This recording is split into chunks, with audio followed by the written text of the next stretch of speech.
Well, it's great to be here. Rod, how are you? What I want to do tonight is talk about a couple of things. The most important, I guess, at the end is what we're doing to deal with what we see as a problem in the union area with nurses and teachers, and where we're going to go with that. And before I get to that stage, I'll define the four different areas, four different union areas, and how they raise their money. But let me just start with this. We all remember Sir Robert Menzies as the founder of the Liberal Party and the Conservative tradition in Australia. And I read a very interesting article in Quadrant recently. I don't know, does anyone here get Quadrant? Right, I can't remember who the author was, but someone was writing about the Menzies legacy. And it's amazing how we forget these things. I mean, this is for the oldies, not so much you younger people. In the 50s, the political situation was you had Menzies Group, if you like, based on the small business employers, and you had the Labor Party, which was sort of based on the union funding. And there was a balance. The unions funded the Labor Party because, let's face it, the Labor Party was founded by the unions. In Barcaldine, the year after the AWU was formed in Barcaldine under the Tree of Knowledge, the following year they formed the Queensland division of the Australian Labor Party. So in those days, the Labor Party funded the unions funded the Labor Party, but the Liberal Party, the Conservatives, were funded by business. And those of you who can remember, everything had a price, didn't it? If you wanted to buy a Holden car, it had a set price. It would have been, I don't know, £200 in those days in Victoria. And in New South Wales, it would have been £200. Everywhere in Australia, it was the same price. Everything was price fixed. You know, there were retail prices for everything. And who were the beneficiaries of retail, fixed retail or recommended retail pricing?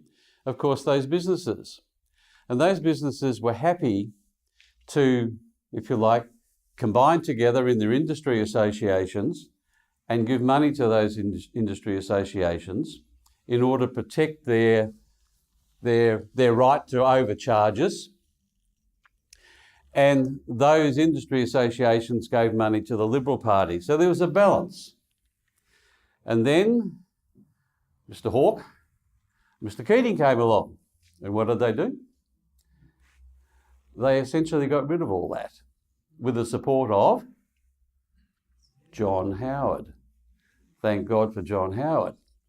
Right? And that totally liberated our economy. Goods and services can no longer be price fixed officially. There were some outstanding bits and pieces where they hung on, but in general, the pricing structures changed dramatically. It was open and competitive. But what that meant was that businesses no longer had a reason to contribute a lot of money to the industry associations to preserve a right to overcharges. So the funding for the Conservative side of politics fell away. And the union movement, although there was a pretty good attempt with work choices to knock the unions out of the game, but the people who drafted the legislation did not understand what they were doing or why, and they stuffed it up totally. So today, it's estimated, I was on Steve Austin's show on the 23rd of May, because I remember that was my son's birthday. And Steve made the point, he said, the Menzies Institute has just said that 140 million is used and directed towards left-wing causes in this country. 140 million, of that 140 million, it was estimated, I think it was 100 or 110 million comes from the unions. So 100, let's just keep the numbers really round, 100 million a year goes to left-wing causes, much of it to the Labor Party. And that's what we have to deal with. And unfortunately, the Conservative side of politics have had no heart to tackle this issue. And they've had no interest in determining how the unions make their money. And that's what I want to talk about, and it's generality. Industrial relations and employment stuff is really very simple. Right? All the people involved in it make it very, very complicated. Complexity hides everything. But the reality is simple. There are 4 groups in the union movement, and I'll just go through each of the 4. They all raise their money in different ways. And if we're going to deal with them, we have to have 4 different solutions. It's a mistake when politicians go up and say, oh, we must do something about the unions. And you say, which ones? Right? So let me give you the 4 groups. The first one is the one that we're out to tackle. Teachers and nurses. Every nurse in Australia believes that they need professional indemnity insurance. Does anyone not know what that is? All professional, just a quick explanation of PI insurance. All professionals, for instance, your doctor, accountant, lawyers, all have what's called professional indemnity insurance, which indemnifies them against their own stuff-ups. That's what it is, and it's an insurable risk. And the legal reality is that an employee cannot be held liable for their stuff-up. But that hasn't changed the nurses' union in particular for making it a condition of registration to be a nurse that every employee nurse has to have a professional indemnity insurance policy. And where can they get this professional indemnity insurance policy? From their correcto. You can get it from other places, but it's quite expensive. Teachers. Has anyone met a teacher that doesn't believe they need to be protected from being sued or attacked by a parent or something else? Every single one of them believe that they need to be indemnified. And they, of course, get professional indemnity insurance through their teachers' unions. Now, the market is quite big. I believe there's about 350,000 nurses in Australia. There's some doubt whether I just saw some figures from the Nursing Federation that said 250, but someone else told me 350. But anyway, let's just say it's 300,000. It's a lot of people, a lot of nurses. Teachers, how many teachers are there in Australia? I should have looked this up, but my guess is probably about the same. So 6. So you've got another 300,000 or 400,000. So you've got 600,000 to 700,000 teachers and nurses, right? And they're paying how much a year? 800. Well, probably on average, they're probably paying around about 400 because there's part-timers and things. But just keeping, so we've got 700,000. Let's just say $500 a head, right? So what have we got? 700,000. Half of that's 350 million per annum. That's how much the fee income is to the teachers and nurses. All based on one proposition that these people need professional indemnity insurance. Now, and I'll talk about this later, the real market is actually half. They're charging twice as much as they need. Right? We've just set up an alternate nurses union and we're half the price. Sorry, the existing union are twice what they need. We're the right price. So you do that, the real market's not 350,000, it's probably about half of that, so 135 million. We're after 100 of that. Now, we don't have to get anywhere near that to destroy the cash flow model of the unions and the Labor Party, do we? $200 per member, nurses, goes off to a left-wing cause. Most of it's just wasted, but there's people everywhere running around, doing political things, ostensibly for the nurses. So that's market one. And the solution to that is what we're doing. We've set up a service business. It's a proper incorporated association. Nurses, we're only tiny. This time last year we had 400 members. We've now it'll be Thursday or Friday this week, it'll be 1,500. 3,000 at Christmas, 10,000 the following Christmas. God knows what it'll be after that. Because nurses want service. They have issues all the time. That's what we do. We deal with the issues on a business-like basis. So that's group one. Group two, Coles and Woolworths. Who's been following Penny Vickers, the Coles night stacker, who's taking on the Coles EBA? I know Penny, very focused person, very focused. She's going to win. The issue there is that the SDA, which is the shoppies union, and you can include in that group the AWU, the Transport Workers Union, some of the other. The deal that they do, the way they raise money, is that we've given unions special privileged position, right? Where they and they alone can do special deals which can reduce the effect of an award. There's no point having that power unless you can use it, right? So the deal's very simple. The SDA went to Coles, Woolworths, KFC, McDonald's, and they negotiated arrangements which were less than the award, which meant that the unit labour costs of those big firms is less than their competitors. And here's the deal. Here's the deal. If I have that power and I alone have that power, what's it worth? And you're the employer. I can do this for you and I can reduce your costs. Whether I do it for somebody else is between you and me. So the deal was very simple. I'll do that for you, you're Mr. Coles. I'll do the deal for you on the condition that you make sure every one of your employees is a member of my union. And I've got something better for you. I won't do the same for the IGA. I won't do the same for your smaller competitors. The SDA gets around about income of 70 million that we can track a year, right?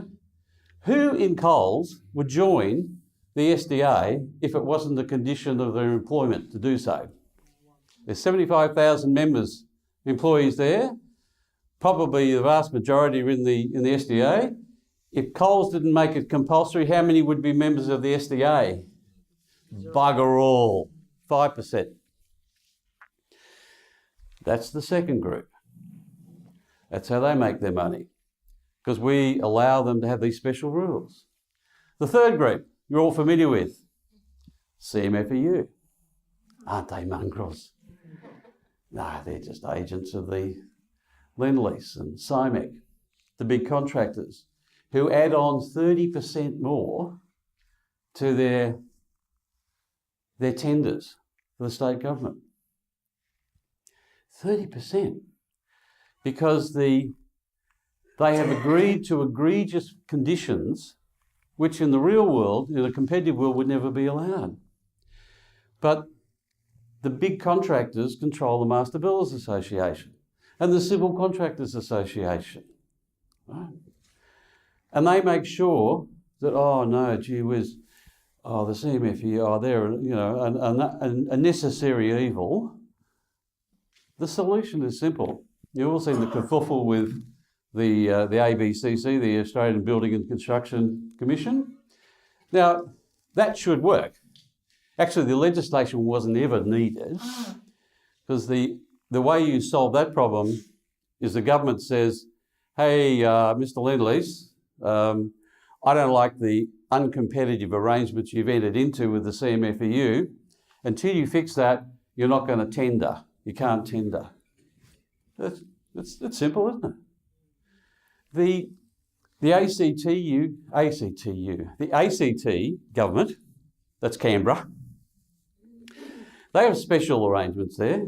If you want to do government business, you have to have special arrangements with the unions, a memorandum of understanding, which means that you employ union people, you pay the higher rates, which means that your tender is higher. They just do it with impunity. Everyone says, oh, it's okay, it's okay. That higher money, the bigger tender amounts, go back through the CMFEU, through the unions, not just the CMFEU, back to the Labor Party politicians. Nothing complicated about it. The solution is you just do the bloody opposite. You say, if you have those conditions, then you can't tender. So what are they going to do? Well, either go broke or they change their bloody conditions with the unions. But that requires, as they say, the old cotton wool test. That's where gentlemen go and grab down there and find out whether there's cotton wool or not. And at this stage, we have all the politicians have cotton wool. Then we've got the fourth group. They are, if you like, the public sector unions. Together, United Voice, and there's a few others. There's the ACTU new chairman, which she's in some bloody minor group.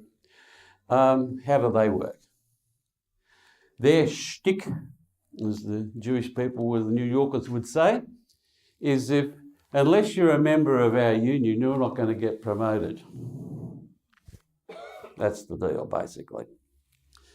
Is there a solution for that one? No, you're right. I don't know what the solution for that one is either. but I figure they probably only put about 10 million bucks in the pile around. So if we can knock out the other 100 million, we've probably solved most of the problem. That's the one I haven't got an answer for, really. You know, people say, oh, the public servants are unhappy with their union because of the poor service. Yeah, but I can't see how you can really attack that. So there's your four groups. And we can easily fix three of them. Going back to the Coles and Woolies thing, the solution, by the way, if you want to know, is two solutions. One is you remove the special right of unions to do special deals, and that just chops off all the money. So you can imagine Bill Shorten agreeing with that one. No one on the Conservative side of politics understands how the money works. If you want to be serious about this, you've got to chop the bloody money off. The real solution is probably to foster enterprise unions. So you'd have a specific Coles-only union. The legislation allows it.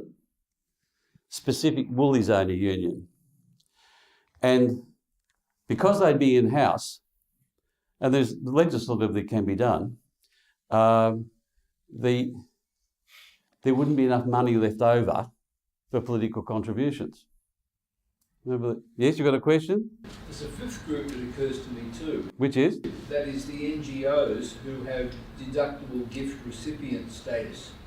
Like the conservation groups and so on who rely on tax concessions. Oh yeah. But they're not really unions, but we'll just do it. They're a bloody argument all by themselves, and I agree totally with you. But we're just talking about the unions. There's a few other groups. Remember I said there's about 140 million. I'm just talking about 100 to 120 million of it. The other lot, there's about 20 million that flows in from these people as well. So there's our four groups. So what did we do? Around about 4 years ago, we decided that I retired. I'm a businessman. I sold my business in 2012. I used to employ over 2,000 people on the payroll every week. It was a sort of like a labour hire employment arrangement, very lucrative, and I sold it to my management team and thought I'd retire. But I had this little project. I thought, someone's really got to do this because no one's done it except for Sid Cramp. Sid Cramp started the Paramedics Association, and they've got something like 3 times as many paramedics as members down the eastern seaboard as the United Voice amongst paramedics. So we're on a winner. We're only tiny. We started this Nurses Association in competition with the QNU. And I tell you what, we've been up a lot of dry gulches, because there's no one around that knows how to do it. Apart from Sid, and he was just in one little area. He's a mate of mine, by the way. The only other people that know how to do it are working for the unions now, and they don't really know what they're doing. They've just inherited a system. And they've got the QNU's got 24 million a year. I'm a businessman, I could run it on 10. and still have profit. You know, they got $24 million coming in and they made $4 million profit. I'd make 14 and provide a better service. But see, they don't know how to do it. So we've actually set up, and it's growing well. It's all about setting up the back-end systems so that people go onto a website and they go and join, and magic things happen out the back. It's cost a fortune to set up, and it all sort of happens, you know, relatively automatically. And our challenge is to provide the service, because essentially 8%, between 6 and 8% of your members at any one time has got an issue. What's up? What did you do to it?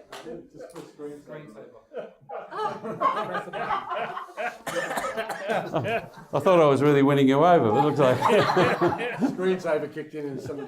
that's all right. I'll put that to sleep as well. So okay, so anyway, that's what we've done with the Nurses Union.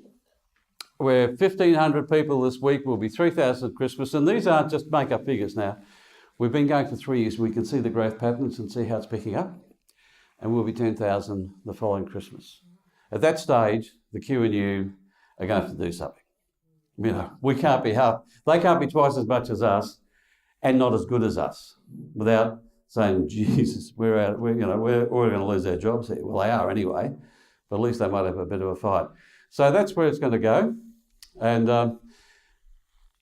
I guess what we need to do is for you to spread the word, tell the nurses, and understand, if you can, that when someone gets up and says, "Oh, we must do something about the union," you can say, "Which one? Which one are you going to do something about?" If you do that, and everyone else does it, we grow and we win. Because being conservatives, and I am a conservative, we can win. You know, for too long we sat back and said our role is just to stop the tide of the left and hold them off as long as possible, you know, until they finally push us back. No, bugger them. Fight back. We've got to fight them. And it's good that you people are here. Thank you very much. Questions? Guy behind you, yes? Which union has the most control or influence in the current Queensland government? Again, I don't really know, but you'd find that different unions have different influence on different people. So again, there's no simple answer to that. You know, United Voice have really got a lot of sway amongst certain of the ministers, and CMFPU pay a lot of money, all right? So they have a lot of influence. It's just money. It's all about money. Money talks. Don't use just think in terms of money. Who's providing the money for anything? That explains nearly everything. I mean, one of your books, library books, is Make Australia Right, which I'm one of the contributors. I wrote about what I've just spoken to you about in the book. You know, what we've got to do with the union movement is follow the money. Yes. Do you know why Bill Ludwig hated Bruce Wilson so much? They're in the union movement. Goes with the territory. They're haters. You know, Wilson, this is the guy that was involved with the Julia Gillard thing. Yeah, that's the one. And they just, you know, he would have. They don't need much of a reason. it's simple economics and follow the money. Yeah. What Bruce Wilson was doing was ripping off employers and then putting the money in his own pocket. Now what Bill Ludwig and an honest trade union boss would do is use that money to fund fake memberships in the union so they could go to a meeting of the Labor Party or the TLC or the ACTU with a stack of proxy votes from members who don't exist. And that's, I was talking to Julie Sloan, a friend of mine, just the other day about this, and she thought it was dreadful. I thought, no, it's just money. It's other people's money, Jude. It doesn't matter. That's, Ludwig was a past master of this. It's not his money. You know, they claimed he used to have 150,000 members. They probably had about 70. And he used to claim 150, but he used to pay the capitation fees for 150,000. which meant to give him all the delicate entitlements, and he could control the Labor Party, which the bill was more interested. It was more interesting to him to do that than provide service to his members. Crying out loud, they had a monopoly. You know, where are they going to go? That answer your question? Cool. Any other questions? Yeah, Rod? Graeme, there was an attempt in the education sector to do something similar with an association. Do you know what happened with that? Yeah, that was me. No, we had the wrong guy with us, so we decided to pull the pin. We weren't ready to do it, frankly, and we had the guy that we were doing it with, in our view, wasn't up to the next 2 years of eating glass. No. No, that's no. We've still got the. We've got all the names Australia-wide. We're going to do it Australia-wide because the nurses, the teachers and nurses, they're bloody same. Same format, same back end, similar website. You write the website. You've got a nurse's website. You can write a teacher's one probably in 2 days.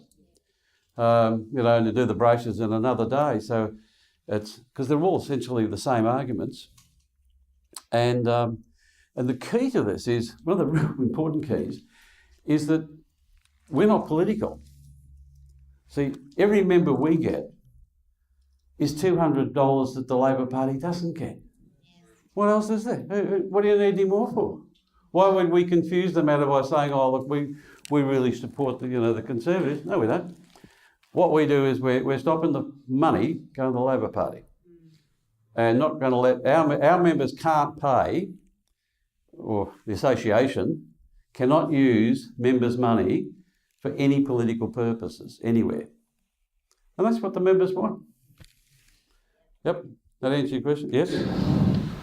Graeme, I was a registered nurse and my registration lapsed in 2003, but for some years prior to that, while I wasn't hands-on, they allowed a part-time, which was a half the yearly annual fee of the full-time. Yeah. Do you have that option? Oh yeah. That's why I say the average Q&U membership we think is probably would be similar to ours. We charge $350. The average we get into the association is about $250. Right? So Q&U would be the same ratio, right? So if they're charging $650 at $670, the amount of money that they would receive would probably be about $500 on average. Good money, good work if you can get it. Right, you get 58,000 people by $500. 27 million. Well, they got 24 million, so it's only rough. Yep. Any more questions? Daniel, yes, young lady. You're a nurse? Yeah, I just graduated from... Good, I've got a brochure just for you. Well, that's if you don't kick me out.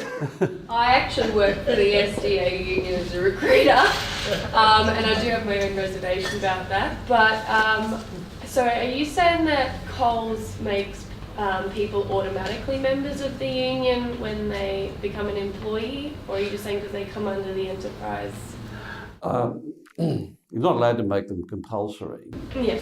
But the reality is that when you start work with Coles and Woolies, the managers know the game, right? Because the game is that the SDA will not do the deal for the IGA or any of the smaller competitors. The deal is that everyone starts and, people, it's their first job. Yeah, well, where do I sign, Comes out of their pay. There's a fair drop-off. I'm not saying that 75,000 people work for Coles. The membership's nowhere near 75,000 because they drop off and the SDA. You're obviously not lazy, but a lot of your brethren in the head office are lazy. They got the sea of money coming in. Yeah, it's good fun. Look at boxes at the football and good stuff. So what are you offering the members that's different? Half price. Sorry, the correct price. So what do you do for them? Well, we do. Good question. What do we do for them? Pretty much the same as what the Q&U does, only we think we do it better. It doesn't matter if we don't. At least we try to. People have issues all the time. you know, mainly bullying. Someone's changed my roster when they shouldn't have, and they've done this or done that, or, you know, someone doesn't like me, so they've manufactured, you know, issues against them. Pretty much rampant in the Queensland Health. Appalling culture. Not everywhere. There are some pockets of good management, but gee whiz, most of it's bad. So these people have these problems, most of which, 95% actually don't need a lawyer. They just need, really, the skill that's needed is management skill. And I'm a businessman, I'm a manager, right? That's what I am. And my partner's a management whiz, systems person. And most of the time it just can be solved with telephone calls, going to meetings, sorting them out, occasionally giving quite stern lectures to our members about behaving themselves, and just the sort of day-to-day stuff. That's what the QNU does, not quite the same way as we do. And people want these issues resolved. So that's essential. That's most of what we do. You know, we're starting to do the EBA negotiations, which is going to be interesting. Because I used to do a lot. I was my firm used to be the biggest producer of workplace agreements in the country for a while. So I'm a bit of a whiz. I had a 6-page rule. Right, if you're going to do a workplace agreement, if it was any longer than 6 pages, you had to take something out. You weren't allowed to have any more than 6 pages. It's funny, you can actually do it within 6 pages easily. And all the EBAs are 50 pages to 100 pages. Most of it's crap. It's all policy. You know, I'm really looking forward to getting some time and going through and turning these 50-page, 100-page monsters into, well, we might get 6 pages, but I reckon we can get them down to 10 or even less, and with just the schedules of rates, and just really start to change the system. But all the EBAs, they're all the same. There was a slight variations. The HR people in the private hospitals go along with the trashing of the culture. Just appalling. You know, HR people, don't start me. I used to employ them. And they're essentially running the health system.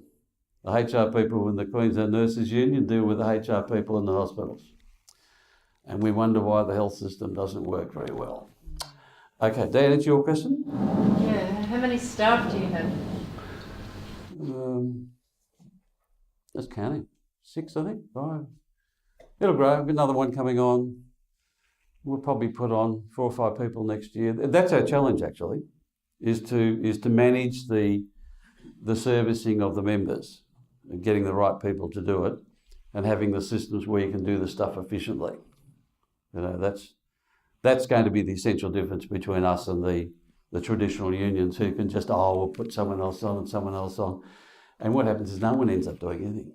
Did you have a question? Yes? I've been with QNU since the year 2000, you know, as a registered nurse, graduate nurse, as you need to do for your indemnity insurance. Yes. And I've watched them go from smaller building to bigger building to bigger building to bigger building. On the river. Or very nice one along the river, yes. But so I was going to ask you, I have joined. Us? Yes, I have joined you, and I've saved. Give her a hand. $200 that didn't go to the Labor Party. Beauty. Well, I'm actually saving because I've gone from full-time down to part-time. So I've gone from $26 something, $26.50 a fortnight with QNU, and then I just paid up front was about $237.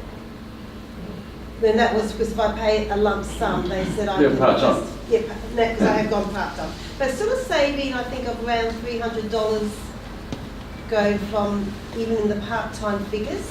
So $300 by 17, what's that? 317, so what, for nearly 50? 51, so $5,100 extra you've paid in the last 17 years. And you got Beth Mole. How good is that? I was going to ask, so how many nurses, how many people are with you now? What's your, how many nurses have joined you? By Thursday or Friday, it'll be 1,500. It's our 14.50 something as at Monday, so, but the way it's going, it'll probably Thursday, Friday, maybe Saturday. Because I work in the community, we're just in little pods everywhere, you know, Yeah. whole group of us and different areas and little pods, and I heard someone in the pod behind me talking about how he is going to join you or has just joined you because of the political donations. Oh, it's the, no, we'll win, as long as we can manage it, and I believe we can. 90% of the work is about member issues, handling that. If we can get that right, and I think we can. This is the management business. That's a business, right? The association is a democratic incorporated association. We have a contract with them, right, to supply the services.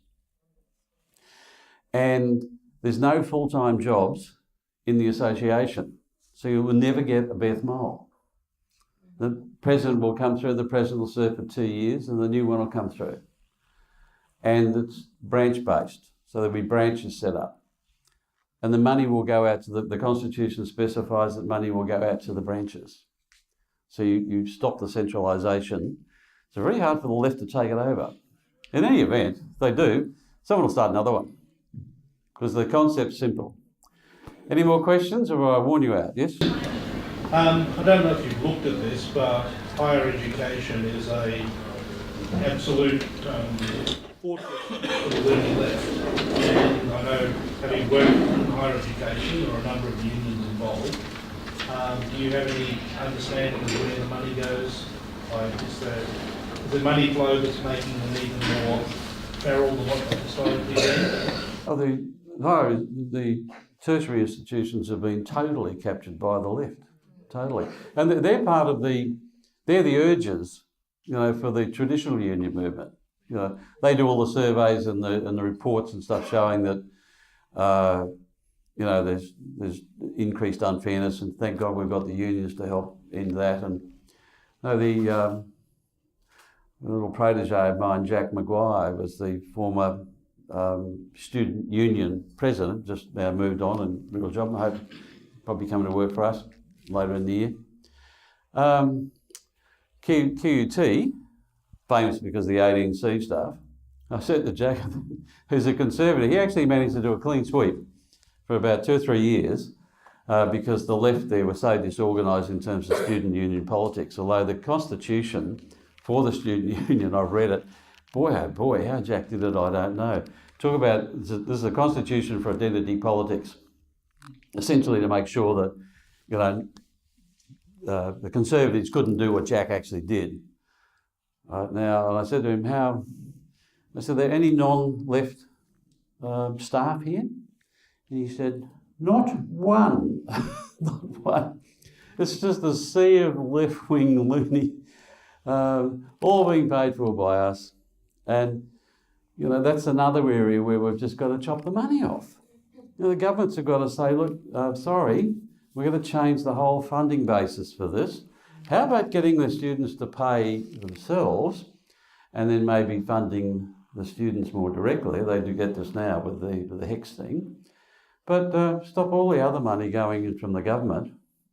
Let it all come through the students and let the students actually find out actually how much it does cost and let them make decisions about which university they're going to go to. I reckon that'll change it. See, there's commercial solutions to these things. Okay, well, when you're all out, was that the last question? If so, thank you very much for having me here. It's been a pleasure. You have one more question. Do you have flyers or anything? Like if we want to mention it to somebody, have you got any?